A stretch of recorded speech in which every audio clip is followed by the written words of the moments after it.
கம்பெனிகளுக்கு இவர்கள் காவடி தூக்குறார்கள்.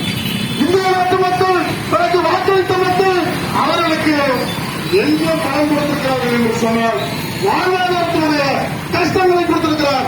வேலையும் கூலியும் கல்வியும் இவர் கொடுக்க முடியாத நரேந்திர மோடி அரசாங்கம் தமிழ்நாட்டில் ஒரு கூட்டணி வைத்திருக்கிறது. இந்த கூட்டணி இந்த பெட்ரோல் டீசல் விலை உயர்வுக்கு பேச மாட்டார். யாரும் பேச மாட்டார்.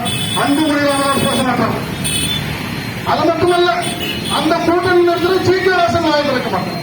அவங்களுக்கு சிக்கல் இருக்கு. தேர்தல் வந்தது அந்த சிக்கலை பற்றி அவர்கள் பேசாம இருக்கிறார்கள். ஆனால் இங்கு இருக்கக்கூடிய கட்சிகள் பார்த்தால் தேர்தல் முடிந்த பிறகு கூட 2 போராட்டங்கள், தொழிற்சங்கம் 2 போராட்டம் நடத்திருக்கிறது, இடதுசாரி இயக்கங்கள் 2 போராட்டம் நடந்திருக்கிறது. ஆனால் தமிழ்நாட்டு அரசாங்கம் இந்த கோரிக்கையின் மீது சட்டமன்றத்தில் அவர்கள் எழுப்ப வேண்டும், எதிர்கட்சியும் எழுப்ப வேண்டும். எங்களுடைய நியாயமான உழைக்கும் மக்களுடைய நியாயமான கோரிக்கையை உடனடியாக அந்த கேஸ் விலையை அவர்கள் திரும்ப பெற வேண்டும். ஏனென்றால் இன்று ஒரு செய்தி இருக்கிறது.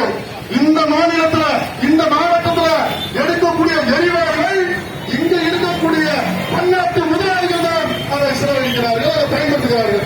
ஏனென்று சொன்னால் ONGC, இந்த ONGC மூலமாக இருக்கக்கூடிய எரிவாயுவை நாகப்பட்டினம் காரைக்கால் பகுதியில் இருக்கக்கூடிய பெரும் நிறுவனம் ஆலை முதலாளிகள் தான் அதை மின்சார உற்பத்தி செய்யக்கூடிய முதலாளிகளுக்கு பயன்படுகிறார்கள். தவிர இந்த நாட்டினுடைய இந்த மாவட்டத்தினுடைய மக்களுக்கு கூட இந்த ONGC எரிசக்தியை குறைக்க விலைகள் கொடுக்கல. அதுக்கான கட்டமைப்பு உருவாக்க கிடையாது. ஏனென்றால் இந்த கட்டமைப்பை உருவாக்கினால் இங்கே எடுக்கிற எண்ணெய் எரிவாயு இந்த மக்களுக்கு குறைத்த விலையில் கொடுக்க கூடாதுங்கிறதுக்காக முதலாளிகளுடைய காலடியில் நக்கி பிடிக்கின்ற இந்த மோடி எதிர்வருங்காலத்தை இந்த மோடி அரசாங்கத்தை உழைக்கும் மக்கள் அனைவரும் தூக்கி எறியப்பட வேண்டும். இதே நேரத்தில் இங்க இருக்கிற உணவு நிறுவனங்கள், இங்க இருக்கிற வர்த்தக நிறுவனங்கள் அனைவரும் இதை கவனிக்க வேண்டும். தேர்தல் முடிந்த பிறகும் களத்தில் மக்களுக்காக இடதுசாரிகள் இருக்கின்றோம். எதிர்வரும் காலங்களில் மக்களுக்கான உரிமைக்கான போராட்டத்தில் இந்த பணிகள் போராட்டம் நடக்கிறது.